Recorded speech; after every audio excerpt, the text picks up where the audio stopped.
ചന്ദേല രാജവംശം AD 1000-നും 1025-നും ഇടയിൽ നിർമ്മിച്ച ഖജറാഹോയിലെ ജഗദംബ ക്ഷേത്രം.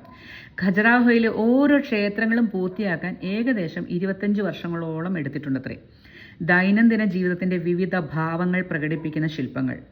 പാർവതീ ദേവിയുടെ വലിയ പ്രതിഷ്ഠയുള്ള ക്ഷേത്രം. ക്ഷേത്രത്തിന് 3 ഭാഗങ്ങൾ: മഹാമണ്ഡപം, അന്തരാല, ഗർഭഗൃഹം. ക്ഷേത്രത്തിന്റെ ഭിത്തികളിൽ സ്ത്രൈണഭാവം തുളുമ്പുന്ന, കണ്ണെഴുതുന്ന, കണ്ണാടി നോക്കുന്ന, പ്രണയലേഖനം എഴുതുന്ന, ചേല ചുറ്റുന്ന, ആഭരണം അണിയുന്ന, നൃത്തം ചെയ്യുന്ന, തിലകമണിയുന്ന സുരസുന്ദരികൾ ഉൾപ്പെടുന്ന ശില്പങ്ങൾ. വിശദമായി നോക്കിയാൽ നഖങ്ങൾ, മുടിയിഴകൾ, ചർമ്മത്തിന്റെ ചുളിവുകൾ ഇവയൊക്കെ വ്യക്തമായി കാണിക്കുന്ന ശില്പങ്ങൾ. മോക്ഷത്തിലേക്ക് നയിക്കുന്ന പുരുഷാർത്ഥങ്ങളായ ധർമ്മം, അർത്ഥം, കാമം, മോക്ഷം ഇവയെ എടുത്തു കാണിക്കുന്ന ശില്പങ്ങൾ. ക്ഷേത്രങ്ങളുടെ പുറംഭിത്തികൾ ലൗകിക ജീവിതത്തെ പ്രതിനിധീകരിക്കുന്നവയാണെങ്കിൽ ക്ഷേത്രങ്ങൾക്കുൾവശം ആത്മീയത നിറഞ്ഞവയാണ്.